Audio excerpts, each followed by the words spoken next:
Okay mga kamats, mga kaibigan, welcome back to another content ng kalokohan dito sa social media.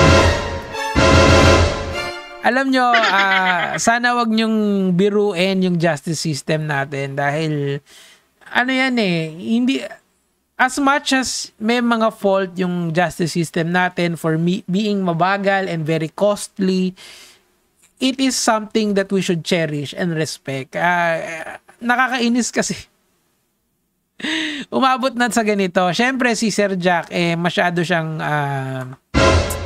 trending ngayon. Ito, katulad dito. Good morning mga goodings. Bago ang lahat, kape muna para ganado makipagkupalan sa masasamang bading. Okay? May mga gooding daw, may mga bading. Okay?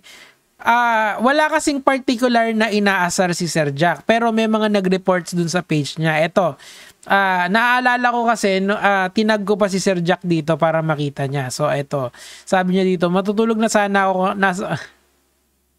kumita sa akin ng okay, i-report ka na naman namin. Okay, so ni-report kasi yung page ni Sir Jack.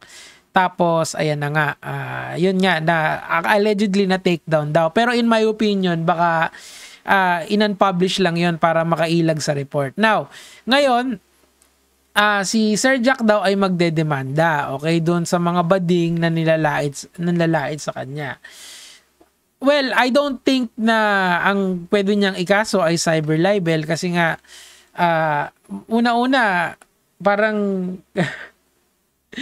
parang wala naman kasing isang taong nagsimula nung panlalait sa kanya. Parang it was called for dahil siya ay nanlalait din sa sangkabaklaan. Okay? Kumbaga, parang ganito. Merong tumawag sa'yo ng kasiraan. May isang tao na tumawag sa'yo ng kasiraan. Tapos sa kanya nang galing yung mga salitang yon. So, yun dapat yung kakasuhan mo. Hindi yung mga subsequent tao na nakarinig nun. Diba? Yung most responsible, ika nga. So, ina-explain sa akin ng mga abogado ko yon sa mga libel cases. So, I don't believe na libel yung kaso na pwede rito kay Sir Jack. But, meron pa rin siyang option para sa akin. Ha?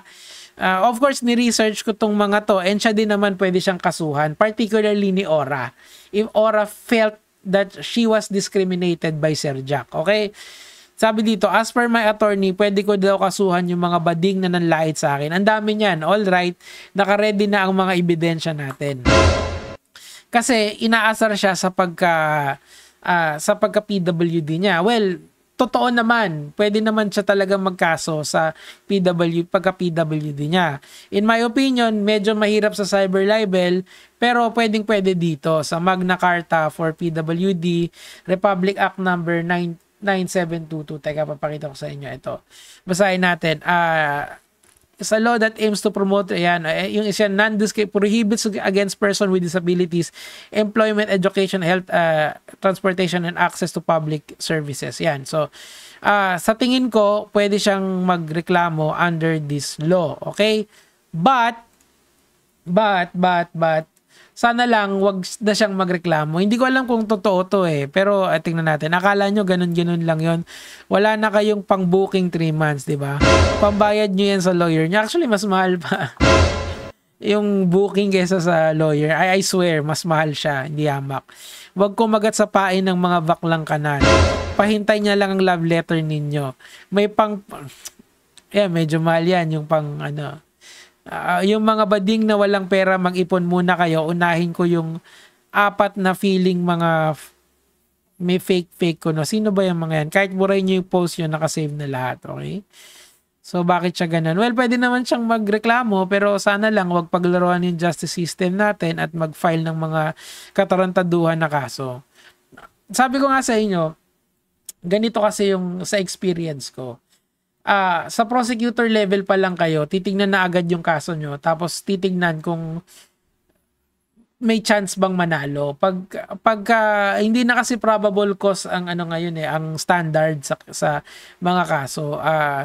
Reasonable certainty of conviction na. Ganun na yung mga cases ngayon sa korte para mas efficient siya. Kumbaga, hindi mag-aakyat ng kaso kung matatalo lang naman at saka kung mahina yung kaso. So, pag may umakyat na kaso sa prosecutor level tapos pumunta sa korte, kabahan ka na. Kasi the justice system is not something you play with, okay? Yung mga ganito, medyo disagree ako dyan, and sana din maintindihan ni Sir Jack na si Ora din naman pwede siyang magkaso sa'yo dahil if she feels na discriminate mo siya, merong bawal bastos law, 'di ba? Pinag-aaralan natin dito 'yan. Maganda kasi yung may alam tayo eh. Kahit hindi lalong-lalo na kung content creators tayo, I think it's imperative na dapat talaga ay alam natin yung batas na sumasaklaw sa ating mga content creators. Ayan, number 1 diyan, cyber libel, slander, online slander, unjust vexation. Yung kung PWD ka kagaya ni Sir Jack at saka ako, yung Magna Carta for persons with disability. Kung babae ka, bawal bastos law. Kung kasi pagka discriminate ka as woman, pwede 'yon, mga lods. So, sana lang isipin to ni Sir Jack ng mabuti. Ewan ko lang kung siniseryoso niya, pero malalaman natin. Akala nila okay lang yun, lait-laitin ka. Ang hindi nila alam, inipon ko lang mga ebidensya. Pahintay ang love letter. Kakausapin ko nga ito. Yung mga baklang exempted understanding kasi kayo, walang mga kisame. Yung mga bading na walang pera, mag-ipon muna kayo, unahin yung apat na feeling may fake. Sino ba tong apat na to? I'm sorry kasi yung ba yung mga nag-report sa kanya? At saka, kasi nga, si Ora naman din kasi, pag tinignan mo, yung alleged admin niya, ang nakikipag-trash talk at inaasar yung pagka PWD ni Sir Jack. Parang ano na kasi, parang naano na siya parang nawala na talaga siya sa kung ano yung pinaglalaban. Kasi let's stick with the issue. Ano ba yung issue? Allegedly, yung pagka-misgender ni Ora, di sana dun yun na lang kinriticize si Sir Jack. Bakit damay-damay pa lahat, di ba? Yung pagka-PWD niya, yung personal life niya. Kasi ito yung problema talaga sa internet eh. People really don't know how to criticize correctly. So, ano yung dapat nating i-debunk or i-criticize kay Sir Jack? Yung in-explain ko ng dalawang content. Di ba? Yung pagka-PWD ba niya? Hindi. Ang dapat nating fokusan, yung yung pang-discriminate niya dun sa mga LGBT or in this case kay Ora, dun yung argumentation natin. Hindi tayo lalagpas doon dapat. Kaso, merong ibang mga tao na lalagpas at lalagpas talaga doon. Aasarin nyo pagka PWD ni Sir Jack, 'di ba? Yun nga, kung ano-ano yung sinabi sa kanya, meron daw siyang sanguso, 'di ba? Mga alam nyo, ako nag-i-enjoy naman ako sa mga memes na to. Pero in reality, this is fundamentally wrong sa ating na nakikita ko constantly rito. Imbis na mag-focus ka doon sa issue mo doon sa tao, lumalagpas ka kung saan-saan ka pumupunta, 'di ba? So I guess hopefully by yung mga younger generation would be better at argumentation, kasi miski ako hindi ko na aaminin ko din naman na hindi rin ako perpekto sa argumento. Katulad eto, the audacity naman po, ikaw nag-start like you lit up the fuel and start the fire, then pag nag-back up to you, lawyer po agad. How does that days of your own medicine? Okay. So, ano ba yung issue ni Sir Jack? Di ba yung issue ni Sir Jack is yung pag-alleged discrimination niya sa mga LGBT or kay Ora in particular. Di ba? In particular kay Ora. So, why is it nakasama yung pagka-PWD niya? Bakit LGBT versus PWD? So, it doesn't make any sense. Pero, in fairness naman kay Ora, if she wants to file a case against kay Sir Jack, bukas na bukas yung yung bawal bastos law, di ba? Shoutouts kay Risa Hontiveros kasi isa siya sa mga nag-akda niyang batas na yan, di ba? So, iyak ka ngayon, sabi ni Jonas Pascual. Alam nyo ako, knowing Sir Jack, sa pagkakakilala ko kay Sir Jack, I think nang iinis lang yan kasi malakas yung engagement niyan. Ang dinig-dinig ko, pumapaldo daw si Sir Jack. kasi naman, real talk, dito sa ating internet na to, yung mga ganyang posting is rewarded by monetization. Kasi kita mo, maraming nag-share, okay? Maraming nag-like, maraming nag-react pala, maraming nag-engage. So, sa mata ng algoritmo ng Meta is yan ay paldo, okay? Kasi kada post mo kasi sa Meta, meron ka na agad kinikita. So, congratulations kasi.